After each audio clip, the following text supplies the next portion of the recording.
ഈസ്റ്റിൽ ഏതാണ്ട് ഈ സിറിയ ഭാഗത്ത് നോർത്തേൺ സിറിയ ഭാഗം തുർക്കി ആക്രമിച്ച് വരുന്നുണ്ട് എന്നുള്ളതാണ്. അതായത് ആ കുർദുകളുടെ ഏരിയ ഏറ്റവും കൂടുതൽ തുർക്കി കയറി പിടിക്കാൻ വേണ്ടിയിട്ട് കുറേ നാളുകൊണ്ട് അവർ നോക്കി നിൽക്കുകയാണ്. അപ്പോൾ അത് കൃത്യമായ ഒരു സാഹചര്യമായിട്ട് ഇതിനെ വിലയിരുത്തിക്കൊണ്ട് അവർ ആക്രമണം തുടങ്ങിയിട്ടുണ്ട്. ഈ കാണിക്കുന്ന ഫോട്ടോയിലാണെങ്കിൽ കുർദിസ്ഥാൻ മേഖലയിലുള്ള ആൾക്കാർ, ഈ കുർദിസ്ഥാൻ ഭാഗത്തുള്ള ആ ജനങ്ങൾ ഇപ്പം തന്നെ അവർ കുറച്ച് ആശങ്കയിലാണ്. അവരിപ്പം റീലൊക്കേറ്റ് ചെയ്യുന്ന ഒരു തത്രപ്പാടിലാണ്. അതായത് അലപ്പോ സിറ്റിയിലേക്കാണ് അവർ വരുന്നത്. കാരണം ഇപ്പൊ ഈ നോർത്തേൺ ഏരിയ ആയിട്ടുള്ള സിറിയയുടെ ഭാഗങ്ങൾ മൊത്തം തുർക്കി കൈയടക്കുന്ന ഒരു അവസ്ഥയാണ്. വലിയ വലിയ പീരങ്കികൾ, ടാങ്കുകൾ, അതേപോലെ തന്നെ ആർട്ടിലറി ഗൺസ്, ഇതുപോലുള്ള സാമഗ്രികളെല്ലാം ഇപ്പം തുർക്കി ഇങ്ങോട്ട് ഷിഫ്റ്റ് ചെയ്യാണ്. ആ ട്രാൻസ്പോർട്ടേഷനാണ് ആ ഒരു വീഡിയോ പുറത്ത് വന്നിട്ടുണ്ട്. അവർ ട്രാൻസ്പോർട്ട് ചെയ്യുന്ന ഒരു വീഡിയോ. അവരുടെ ആയുധങ്ങളും പടക്കോപ്പുകളെല്ലാം അവർ മുന്നോട്ട് കൊണ്ടുവരുന്നുണ്ട്. അപ്പൊ അത് ശരിക്കും പറഞ്ഞാൽ ഈ കുർദിസ്ഥാൻ മേഖലയിൽ കുറച്ച് ആക്രമണം നടത്താൻ വേണ്ടിയിട്ടാണ് അവർ പ്ലാൻ ചെയ്തിരിക്കുന്നത്. ഇന്നലെ രാത്രി തൊട്ടേ അവർ വളരെ തകൃതിയായിട്ട് അതിന് മുന്നോട്ട് കൊണ്ടുപോകുന്നുണ്ടെന്നാണ് വാർത്തകളിൽ വന്നിരിക്കുന്നത്. CNBC ഉൾപ്പെടെയുള്ള പല ചാനലുകളും ഇത് റിപ്പോർട്ട് ചെയ്തുകൊണ്ടിരിക്കുകയാണ്. പറഞ്ഞ പോലെ സെൻട്രൽ ഗാസയിൽ സ്കൂളിന്റെ ഉള്ളിൽ ഒരു ആക്രമണം നടത്തിയിട്ടുണ്ട്. അത് ശരിക്കും ഇസ്രായേൽ തന്നെയാണ്, IDF കൃത്യമായിട്ടുള്ള ആക്രമണമാണ് നടത്തിയത്. അതിൽ ഒരു മുഹമ്മദ് അബു അസ്കർ എന്ന് പറഞ്ഞ ഒരു കമാൻഡിംഗ് ഓപ്പറേറ്ററാണ് വധിക്കപ്പെട്ടിരിക്കുന്നത്. ഇത് കൃത്യമായി പ്രിസൈസ് അറ്റാക്ക് ആയിരുന്നു. ഇത് 2-3 ദിവസങ്ങൾക്ക് മുമ്പ് തന്നെ ഇതിന്റെ നോട്ടിഫിക്കേഷൻ കൊടുത്തുകൊണ്ട് തന്നെയാണ് ഇരിക്കുന്നത്. ഇതിൽ ശരിക്കും പറഞ്ഞാൽ ഹമാസ് എന്ന് പറഞ്ഞാൽ ആരാണ്? ഹമാസ് ഒരു മിലിറ്ററി ഗ്രൂപ്പ് ആണോ? അല്ലെങ്കിൽ ഹമാസ് എന്ന് പറഞ്ഞാൽ ഒരു ഗവൺമെന്റ് ഓർഗനൈസേഷൻ ആണോ? അല്ലെങ്കിൽ ഹമാസ് എന്ന് പറഞ്ഞു കഴിഞ്ഞാൽ ഏതെങ്കിലും ആക്ടിവിസ്റ്റ് ഗ്രൂപ്പ് ആണോ? അല്ലെങ്കിൽ ഹമാസ് എന്ന് പറഞ്ഞു കഴിഞ്ഞാൽ ഏതാണ്ട് NGOക്കളാണോ? അങ്ങനെയൊന്നുമല്ലല്ലോ. ഹമാസ് എന്ന് പറഞ്ഞാൽ തീവ്രവാദിയാണ്. ഈ രീതിയിലാണ് ഹമാസിന് അന്ത്യം എന്നുണ്ടെങ്കിൽ അത് അങ്ങനെ തന്നെ നടക്കുള്ളൂ. അതിൽ ആരും തടയാനൊന്നും പറ്റത്തില്ല. അത് സ്കൂളല്ല, ഏത് ബിൽഡിംഗ് ആണെങ്കിലും IDF ആക്രമിക്കും. കാരണം അമ്മാതിരിയുള്ള അറ്റാക്കും കാര്യങ്ങളാണ് അവർ ചെയ്തുകൊണ്ടിരുന്നത്. ഇതില് പ്രത്യേകിച്ചും നമ്മൾ ഇപ്പൊ ഇവിടെ നിന്ന് നമ്മൾ നേരെ ക്രിസ്മസ് മാർക്കറ്റ് അഥവാ ജർമ്മനിയിൽ നടന്ന ക്രിസ്മസ് മാർക്കറ്റിന്റെ ഒരു ആക്രമണത്തിൽ പോയി കഴിഞ്ഞാൽ, ഇന്നലെ ഇയാൾ കാണിച്ചതെന്ന് പറഞ്ഞാൽ അയാൾ ഇസ്ലാമിന്റെ പേരിൽ തീവ്രവാദ നടപടികൾ മുന്നോട്ട് കൊണ്ടുപോവുകയും, അതായത് ക്രിസ്മസ് എന്ന് പറഞ്ഞ ഒരു ആഘോഷം നടത്താൻ പാടില്ലാത്തതാണ്, ക്രിസ്മസ് ആഘോഷം ഇസ്ലാമിക വിരുദ്ധമാണ്. അപ്പൊ അതുകൊണ്ട് ഈ കയറിപ്പോയിരിക്കുന്ന ഈ സിറിയയിൽ നിന്നും അഥവാ ഈ ഒരു ഇറാഖിൽ നിന്നും കയറിപ്പോയിരിക്കുന്ന മുസ്ലിംസ് ഒന്നും ആ ക്രിസ്മസ് ആഘോഷങ്ങളിൽ പങ്കെടുക്കാൻ പാടില്ല, അത് നിയമവിരുദ്ധമാണ്. ഇതിനെക്കുറിച്ച് ഒരുപാട് മുസ്ലിം പ്രാസംഗികരായിട്ടുള്ള ആൾക്കാർ ഇതിനെക്കുറിച്ച് പ്രബോധനം നടത്തിയിട്ടുണ്ട്. ക്രിസ്മസ് പങ്കെടുക്കാൻ പാടില്ല എന്നും വലിയ നമ്മുടെ നാട്ടിലൊക്കെ ഉള്ള ഒരുപാട് ആൾക്കാരൊക്കെ ഇത് പ്രസംഗിക്കാറുണ്ടെന്നേ. അപ്പൊ അങ്ങനത്തെ നിലപാടുകളുള്ള ആൾക്കാരാണ്. അപ്പൊ അതുകൊണ്ടാണ് ക്രിസ്മസിന്റെ ഒരു മാർക്കറ്റ് തെരഞ്ഞെടുക്കുന്നത്. അല്ലെ, ക്രിസ്മസ് മാർക്കറ്റ് തെരഞ്ഞെടുക്കാൻ എന്താണ് കാരണം എന്ന് പറഞ്ഞാൽ അതിന്റെ ബേസിക് ആയിട്ടുള്ള കാരണം എന്ന് പറഞ്ഞാൽ റിലീജിയൻ ആണ്, മതപരമായിട്ടുള്ള കാഴ്ചപ്പാടാണ്. അതായത് ക്രിസ്മസ് എന്ന് പറയുമ്പോഴത്തേക്കും അത് മുസ്ലിംസിന്റെ, ക്രിസ്ത്യാനികളോട് ഒരു ക്ലെയിം എന്ന് പറഞ്ഞാൽ അറിയാലോ, അതായത് ജീസസ് അവരുടെ ഒരു പ്രവാചകൻ മാത്രമാണ്, അവർക്ക് യാതൊരു ദൈവിക ശക്തിയുമില്ല. അപ്പൊ അതുകൊണ്ട് അത് ജസ്റ്റ് നോർമൽ ആയിട്ട് ഒരു പ്രവാചകനാണ്, പ്രോഫറ്റ് ആണ്. ആ രീതിയിലാണ് മുസ്ലിംസ് ജീസസിനെ കാണുന്നത്. പക്ഷെ ക്രിസ്ത്യൻസ് ജീസസിനെ അൾട്ടിമേറ്റ്ലി ദൈവപുത്രനായിട്ടാണ് കാണുന്നത്, സൺ ഓഫ് ഗോഡ് ആയിട്ടാണ് കാണുന്നത്. അപ്പൊ ആ രണ്ടും തമ്മിലുള്ള ഒരു ക്ലാഷ് ആണ് ഈ രണ്ട് റിലീജിയന്റെയും തമ്മിൽ കിടക്കുന്ന ഒരു ചെറിയൊരു അന്തരം. പക്ഷെ ഇതില് അപ്പൊ അങ്ങനെ ഒരു പ്രവാചകനെ ദൈവമാക്കുന്നതിന്റെ പേരിലുള്ള ഒരു പ്രതിഷേധമാണിത്. ഇതിന്റെ പേരിൽ പല ആയത്തുകൾ വരെ ഉണ്ട്, പല ആയത്തുകളും ഖുറാനിലുണ്ട്. അതായത് ദൈവം ആരുടെയും മോനല്ല, ദൈവം ആർക്കും ജനിക്കില്ല, ദൈവം ആരാലും ജനിക്കപ്പെടുന്നവനല്ല, ഇങ്ങനെയൊക്കെ പറഞ്ഞുള്ള ആയത്തുകളൊക്കെ മുസ്ലിംസിന്റെ ഇടയിലുണ്ട്. ഈ ഹദീസൊക്കെ പരിശോധിച്ചുകൊണ്ട് ആയത്തുകളൊക്കെ വായിച്ചു കഴിഞ്ഞാൽ നിങ്ങൾക്ക് കൃത്യമായിട്ട് മനസ്സിലാക്കാൻ പറ്റും ഏത് സാഹചര്യത്തിൽ ഏത് കോണ്ടെക്സ്റ്റിലാണ് ആ ആയത്തുകളൊക്കെ വന്നതെന്നുള്ളത് വളരെ കൃത്യമാണ്. ക്രിസ്ത്യൻസിനെതിരെയുള്ള ആയത്തുകളൊക്കെ അതിനകത്തുണ്ട്. അപ്പൊ ഇതിനെ ഗണ്ണിക്കുന്ന രീതിയിലാണ് ഈ ആക്രമണങ്ങൾ ക്രിസ്മസ് മാർക്കറ്റിനെതിരെ നടക്കുന്നത്. കാരണം ക്രിസ്മസ് എന്ന് പറഞ്ഞാൽ മുസ്ലിംസിന് ആഘോഷിച്ചൂടാ, അത് ശരിക്കും മതം പഠിപ്പിക്കുന്ന അങ്ങനെയാണ്. പിന്നെ ഇന്നത്തെ ഒരു സാഹചര്യത്തിൽ ഒരു ഗ്ലോബലൈസേഷന്റെ പേരിൽ, മോഡേണൈസേഷനിൽ ഇന്ന് ഹ്യൂമൻ വാല്യൂസ് ഇത്രയും ഡെവലപ്പ് ആയ സ്ഥിതിക്കാണ് ആൾക്കാർ ഏത് ആഘോഷവും ആഘോഷിക്കാം എന്നുള്ളതല്ലേ ആഘോഷിക്കുന്നത്. ഏത് ആഘോഷം ആഘോഷിക്കാം, അതിൽ യാതൊരുവിധ പ്രശ്നമൊന്നുമില്ല, ആഘോഷിക്കാൻ ഒരു കാരണം മാത്രം മതി.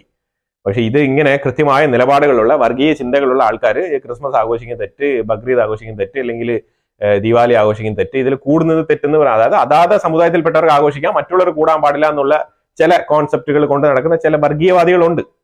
നമ്മളെ സംബന്ധിച്ചിടത്തോളം ഏത് വേണമെങ്കിലും ആഘോഷിക്കാം, അതിലൊന്നും യാതൊരു തർക്കത്തിന് ഇടയില്ലാത്ത കാര്യമാണ്. ആഘോഷിക്കാൻ ഒരു കാരണം മതി. മനുഷ്യന്മാർ സന്തോഷിക്കാൻ വേണ്ടിയിട്ട് എന്ത് ആഘോഷം ചെയ്യാം, അതിൽ യാതൊരു മാറ്റവും ഇല്ല എന്നുള്ളതാണ്. അങ്ങനെ തന്നെയാണ് ചെയ്യേണ്ടത്. ജർമ്മനിയിൽ നടന്ന ഈ തീവ്രവാദ ആക്രമണത്തിൽ 7 ഇന്ത്യക്കാർക്ക് പരിക്കേറ്റിട്ടുണ്ട് എന്നുള്ളതാണ്. അത് ഏതൊക്കെ സ്റ്റേറ്റുകളിലുള്ള ആൾക്കാരാണെന്നുള്ളതിന് കൃത്യമായി വിവരം വന്നിട്ടില്ല. പ്രാഥമികമായിട്ട് Indian ministry of foreign affairs report ചെയ്തിരിക്കുന്നത് ജർമ്മനിയിൽ 7 പേര് ഇന്ത്യക്കാരായിട്ടുള്ള ആൾക്കാർ ഈ ഒരു തീവ്രവാദ ആക്രമണത്തിൽ പരിക്കേറ്റിട്ടുണ്ട് എന്ന് പറഞ്ഞിട്ടുണ്ട്. പിന്നെ ഏറ്റവും ഇമ്പോർട്ടന്റ് ആയിട്ടുള്ള ഒരു മെസ്സേജ് ഞാൻ പറയാൻ ആഗ്രഹിക്കുന്നത്, നമ്മൾ ഏറ്റവും കൂടുതൽ ഫോക്കസ് ചെയ്യുന്നത് 45,000 കാഷ്വാലിറ്റീസ് എന്നാണല്ലോ ഗാസയിൽ പറഞ്ഞ്. വെപ്പാണ് കേട്ടോ. ഇപ്പൊ ഇതാ ബ്രിട്ടീഷിൽ നിന്നുള്ള ഒരു ചാനൽ കൃത്യമായിട്ട് പോയി അവർ സർവേ എടുത്ത് കൃത്യമായി ഡേറ്റാസ് പുറത്തുവിട്ടിരിക്കുകയാണ്. ഇത് ഞാൻ പണ്ട് തൊട്ടേ പറഞ്ഞു വരുന്നുണ്ട്. ഇതിൽ പല രീതിയിലുള്ള റോങ് പ്രൊപ്പഗൻഡ, റോങ് നറേറ്റീവ് എല്ലാം ഉണ്ട് എന്നുള്ളത് വളരെ കൃത്യമായിട്ട് നമ്മൾ പറഞ്ഞിട്ടുണ്ട്. കാരണം നമ്മൾ ഈ ന്യൂസ് പേപ്പറുകൾ കൃത്യമായിട്ട് മോണിറ്റർ ചെയ്യുമ്പോഴത്തേക്കും ഞാൻ എവിടെയും 500, 600, 1000 എന്നുള്ള കാഷ്വാലിറ്റി ഒന്നും എവിടെയും കണ്ടിട്ടില്ല. 15, 20, 100 ഇങ്ങനെയൊക്കെ തന്നെയാണ് വന്നിട്ടുള്ളത്. ഇതെങ്ങനെയാണ് 45,000 ആകുന്നത്? അപ്പൊ അതുകൊണ്ട് എനിക്ക് വളരെ ഉറപ്പായിട്ട് അറിയാമായിരുന്നു. ഇതിൽ രണ്ട് കാര്യങ്ങളാണ്. ഒന്ന്, ഹമാസിന്റെ റിപ്പോർട്ട് ഗാസയിൽ നിന്നും കൊടുക്കുന്നുണ്ട്. അതുപോലെ തന്നെ ഇസ്രായേലിന്റെ പക്കലിലും ഒരു റിപ്പോർട്ടുണ്ട്. പക്ഷേ ഹമാസിന്റെ പക്കലുള്ള റിപ്പോർട്ടിന് അതിന്റെ ഡെപ്ത് ഇല്ല എന്ന് പറഞ്ഞു കഴിഞ്ഞാൽ അതിന്റെ ഒറിജിൻ ഇല്ല. ഡേറ്റ ആക്യുറസി വളരെ ലോ ആണ്. ഇത് മനസ്സിലാക്കി തരുന്ന പറഞ്ഞാൽ ഇത് എങ്ങനെയാണ് ഇസ്രായേൽ ഇതിനെ കണ്ടെത്തിക്കുന്നത്? ഇസ്രായേലിന്റെ റിപ്പോർട്ട് പ്രകാരം, ഇസ്രായേലിന്റെ ഡേറ്റ പ്രകാരം 17,000 ഹമാസ് തീവ്രവാദികളെ അവർ വധിച്ചിട്ടുണ്ട് ഇതുവരെ. ലാസ്റ്റ് 1 ഇയറിൽ 17,000, 14 മാസം കൊണ്ട് 17,000 ടെററിസ്റ്റുകളെ, തീവ്രവാദികളെ ഇസ്രായേൽ വധിച്ചിട്ടുണ്ടെന്നുള്ള റെക്കോർഡ് ഇസ്രായേൽ വളരെ കൃത്യമായി സൂക്ഷിച്ചിട്ടുണ്ട്. പക്ഷെ ഇസ്രായേലിന്റെ സൈഡിലുള്ള ഡേറ്റാസ് എടുത്ത് ഈ മാധ്യമങ്ങൾ പുറത്ത് പബ്ലിഷ് ചെയ്യാൻ തയ്യാറല്ല. കാരണം അവരാണ് ആക്രമിക്കുന്നത്. അപ്പൊ അതുകൊണ്ട് അവർ തരുന്ന നറേറ്റീവ് റോങ് ആയിരിക്കും എന്നുള്ളൊരു പ്രിജുഡിസ് മെന്റാലിറ്റി കൊണ്ട് മീഡിയാസ് ഇതിനെ എടുത്ത് പബ്ലിഷ് ചെയ്യാൻ തയ്യാറായില്ല എന്നുള്ളതാണ്. പക്ഷെ ഈ ഒരു സ്ഥാപനം വളരെ കൃത്യമായി ഇത് റിപ്പോർട്ട് ചെയ്തിട്ടുണ്ട്. അതായത് കുട്ടികൾ എത്ര, സ്ത്രീകൾ എത്ര, ആണുങ്ങൾ എത്ര എന്നുള്ളതിന്റെ വേരിയേഷൻസ് അവിടെ കാണിക്കുന്നുണ്ട്. അതുപോലെ തന്നെ ഈ ഗാസ മുനിസിപ്പാലിറ്റിക്ക് കീഴിൽ വരുന്ന ആ റിപ്പോർട്ടും അതിലും വേരിയേഷൻസ് ഉണ്ട്. ഈ 3 റിപ്പോർട്ടുകൾ അവർ 3 തരത്തിലുള്ള സ്റ്റാറ്റിസ്റ്റിക്സ് ആണ് ഈ റിപ്പോർട്ടിനെ അവർ തരംതിരിച്ച് നോക്കുമ്പോഴത്തേക്കും 3 റിപ്പോർട്ടുകളും വളരെ വളരെ വളരെ വ്യത്യാസമായിട്ടുള്ള ഫിഗർ ആണ് രേഖപ്പെടുത്തുന്നത്. അതുകൊണ്ടാണ് ഇതിൽ ഏറ്റവും കൂടുതൽ കൺഫ്യൂഷൻ വരാനുള്ള കാരണം, ഒരു ഡീറ്റെയിൽ ആയിട്ട് പോയി അനലൈസ് ചെയ്ത് പഠിക്കാനുള്ള കാരണം ഉണ്ടായത് സാഹചര്യം. കാരണം ഈ ഒരു ജനസൈഡിന്റെ പേരിലാണല്ലോ ഇസ്രായേൽ ഏറ്റവും കൂടുതൽ ഈ അറസ്റ്റ് വാറന്റ് ഒക്കെ ഇവർ ബെഞ്ചമിൻ നെതന്യാഹുവിന് മേൽ വെച്ചിരിക്കുന്നത്. അപ്പൊ അതിനെ ഡീപ് സ്റ്റഡി നടത്തി പഠിച്ചപ്പോഴാണ് ഇപ്പൊ കാര്യങ്ങൾ പുറത്തു വന്നുകൊണ്ടിരിക്കുന്നത്. ആകെ മരിച്ചിട്ടുള്ളത് 17,000 പേരാണ്. 5,000 പേര് ഇതര കാരണങ്ങൾ കൊണ്ട്, യുദ്ധമല്ലാത്ത കാരണങ്ങൾ കൊണ്ട് 5,000 പേര് ഗാസയിൽ മരണപ്പെട്ടിട്ടുണ്ട്. അത് എന്തുകൊണ്ടാന്ന് പറഞ്ഞാൽ ഇതുപോലെ വേറെ ഇതര അസുഖങ്ങൾ, ശ്വാസം മുട്ട്, അങ്ങനത്തെ അസുഖങ്ങളിൽ മരണപ്പെട്ട ആൾക്കാരൊക്കെ ഉണ്ട് അതിനകത്ത്. ഇത് പ്ലസ് 5,000 ആണ്. ഈ 5,000 ഒന്നും ഈ ഒരു റിപ്പോർട്ടിൽ, അതായത് ഈ 45,000 എന്ന് പറഞ്ഞ റിപ്പോർട്ടിൽ എവിടെയും മരിച്ച ആൾക്കാരുടെ കണക്കിൽ സെഗ്രിഗേറ്റ് ചെയ്ത് കാണിച്ചിട്ടില്ല. അതായത് ഈ ഒരു 5,000 പേര് ഇന്ന കാരണം കൊണ്ടാണ് മരിച്ചെന്നുള്ള റിപ്പോർട്ട് അതിനകത്ത് വന്നിട്ടില്ല. അപ്പൊ ഇവർ ഏത് രീതിയിലാണെങ്കിലും എങ്ങനെ മരിച്ചാലും ആൾക്കാരെ മൊത്തം ഇതിനകത്ത് കുത്തിക്കയറ്റി വിടുക എന്നുള്ള ഏർപ്പാടാണ് ഇവർ ചെയ്തുകൊണ്ടിരിക്കുന്നത്. ഇത് മാനിപ്പുലേറ്റഡ് ഡെത്ത് റിപ്പോർട്ട് വളരെ വ്യക്തമാണ്. ഈ ഒരു റിപ്പോർട്ടിൽ വളരെ കൃത്യമായിട്ട് പറയുന്നുണ്ട് ഇവർ എന്തൊക്കെ ചെയ്തിട്ടാണ് ഈ ഒരു കൃത്രിമ സംഖ്യ ഉയർത്തിക്കൊണ്ട് പോകുന്നുള്ളത്. അപ്പൊ ഇപ്പൊ കൃത്യമായിട്ട് ഇസ്രായേൽ പറഞ്ഞിരിക്കുന്നത്, ഞങ്ങൾ ഒരു തവണ, അതായത് ഈ ഫസ്റ്റ് ഇവർ ഹമാസ് റിപ്പോർട്ട് ചെയ്തപ്പോഴത്തേക്കും ഒരു 1,300 പേരുടെ ഡെത്ത് ഹമാസ് റിപ്പോർട്ട് ചെയ്യുണ്ടായി. അപ്പൊ ഇതിൽ IDF ഈ ഡേറ്റ പരിശോധിക്കാൻ വേണ്ടിയിട്ട് ഇത് നോക്കിയപ്പോഴത്തേക്കും കൃത്യമായിട്ട് ഇതിനകത്ത് ഹമാസ് പറഞ്ഞിരുന്നത്, മരിക്കുന്നതിന് മുമ്പ് എല്ലാവരും ഹമാസ് പോരാളികളാണ്. പക്ഷെ മരിച്ചതിന് ശേഷം ഹമാസ് പറഞ്ഞത് ഈ 1,300 പേരില് 42 പേര് മാത്രമാണ് ഹമാസിന്റെ പോരാളികൾ, ബാക്കിയുള്ളതെല്ലാം സിവിലിയൻ ആണെന്നുള്ള രീതിയിലാണ് അവർ എഴുതി ചേർത്തത്. അപ്പൊ ഇതിനകത്ത് കൃത്യമായിട്ട് ID പ്രൂഫ് എല്ലാം വാലിഡേറ്റ് ചെയ്ത് ഈ മരിച്ച ആൾക്കാരുടെ ഡേറ്റ പരിശോധിച്ച സമയത്ത് IDFന് മനസ്സിലായത് ഇതിൽ 750 പേര് ഹമാസിന്റെ ആൾക്കാരാണെന്നും ബാക്കിയുള്ളവരാണ് അവരുടെ ഫാമിലി മെമ്പേഴ്സ് ആണെന്നാണ് മനസ്സിലാക്കാൻ പറ്റിയത്. അതായത് നോട്ടീസ് കൊടുത്തിട്ടും മാറിപ്പോവാൻ സൗകര്യപ്പെടാണ്ട് ഈ തീവ്രവാദികളുടെ കൂടെ തന്നെ ഞങ്ങൾ താമസിക്കും എന്ന് പറഞ്ഞ് അവർക്ക് പ്രൊട്ടക്ഷൻ കൊടുത്തുകൊണ്ടിരുന്ന ഫാമിലി മെമ്പേഴ്സ് ആണ്. അപ്പം ഇസ്രായേൽ പറയുന്നത് ഈ പ്രൊട്ടക്ഷൻ കൊടുക്കുന്ന ഫാമിലി മെമ്പേഴ്സ്, അതായത് തീവ്രവാദിയെ സംരക്ഷിക്കുന്ന ആ ഫാമിലി മെമ്പേഴ്സിനെയും ഞങ്ങൾ തീവ്രവാദികളായിട്ടാണ് കണക്കാക്കുന്നത്. അപ്പൊ അതുകൊണ്ട് ഞങ്ങളുടെ പക്കൽ സിവിലിയൻസിന്റെ കണക്കില്ല, ഞങ്ങളുടെ പക്കലുള്ളത് 17,000 പേരാണ് മരിച്ചിട്ടുള്ളത്, അവരെല്ലാവരും തീവ്രവാദികൾ എന്നാണ് ഇസ്രായേൽ പറയുന്നത്. അവർ പറയുന്ന ഒരു കണക്കിന് ശരിയാണെങ്കിലും ഭാഷയിൽ ചെറിയൊരു വ്യത്യാസം അതിനകത്ത് നമുക്ക് വരുത്താം. ചിലപ്പോൾ ഈ കുട്ടികളൊക്കെ മരണപ്പെടുന്നുണ്ടല്ലോ, അപ്പൊ ആ ഒരു കാഷ്വാലിറ്റിയിൽ നോക്കുമ്പോഴത്തേക്കും ഈ കുട്ടികളെയൊക്കെ മാറ്റി നിർത്തേണ്ട ചുമതലയുള്ളത് ഈ മരിച്ചു പോകുന്ന, ഈ ജിഹാദ് ചെയ്ത് മരണപ്പെട്ട് പോകുന്ന ഈ പാരന്റ്സുകളുടെ ഉത്തരവാദിത്തമാണ് ഈ കുട്ടികളെ സംരക്ഷിക്കുക എന്നുള്ളത്. അപ്പൊ അവർ തന്നെ മരിക്കാൻ റെഡിയായി ജീവിക്കുമ്പോഴത്തേക്കും പിന്നെ കുട്ടികളെ ആര് കണക്കെടുക്കാനാണ്? അപ്പൊ ഈ കുട്ടികളുടെ മരണത്തിന്റെ പേരിലും ഇസ്രായേലിനെ ബ്ലെയിം ചെയ്യാനൊന്നുമില്ല.